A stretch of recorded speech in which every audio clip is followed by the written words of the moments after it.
আচ্ছা বন্ধুরা, তাহলে কি ভারত এখন বাংলাদেশে গিয়ে বাংলাদেশের সাথে সম্পর্ক ঠিক করার জন্য ক্রিকেট খেলবে?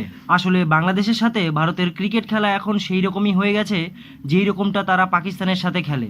কারণ আগের বছর বাংলাদেশ আর ভারতের মধ্যে যে রিলেশন খারাপ হয়েছিল, তারপর থেকেই ভারত বাংলাদেশকে বয়কট করে দিয়েছিল।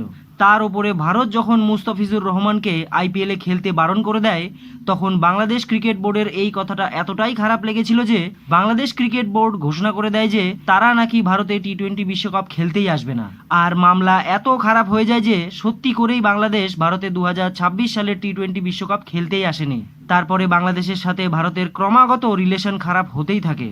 ক্যালেন্ডারের হিসেব অনুযায়ী ভারতের সাথে বাংলাদেশের আগের বছরই আগস্ট মাসে 3টি ওয়ানডে এবং 3টি টি-20 সিরিজ খেলার কথা ছিল, কিন্তু দুই দেশের সম্পর্ক খারাপ হওয়ায় এই সিরিজগুলো হওয়া তখন সম্ভব হয়নি। তবে গোপন সূত্রে তখন খবর পাওয়া গেছিল যে ভারতই চায়নি যে ভারতীয় টিম বাংলাদেশে গিয়ে ক্রিকেট খেলুক। তবে ভারত তখন বলেছিল তারা নাকি 2026-এর আগস্টে গিয়ে এই ম্যাচ খেলবে, কিন্তু এখনও ভারত বাংলাদেশ ট্যুরের জন্য কোনো ঘোষণাই করেনি। তাই এখন একটাই প্রশ্ন যে ভারত শেষমেশ বাংলাদেশে খেলতে যাবে কিনা। কিন্তু বাংলাদেশের ক্রীড়ামন্ত্রী এটাই বলেছে যে ভারত যদি বাংলাদেশে খেলতে আসে তাহলে বাংলাদেশের সাথে ভারতের সম্পর্ক নাকি আবার আগের মতোই ঠিক হয়ে যাবে। তবে আপনাদের এই বিষয়ে কি বলার রয়েছে বন্ধুরা, নিচে কমেন্ট করে অবশ্যই জানাবেন।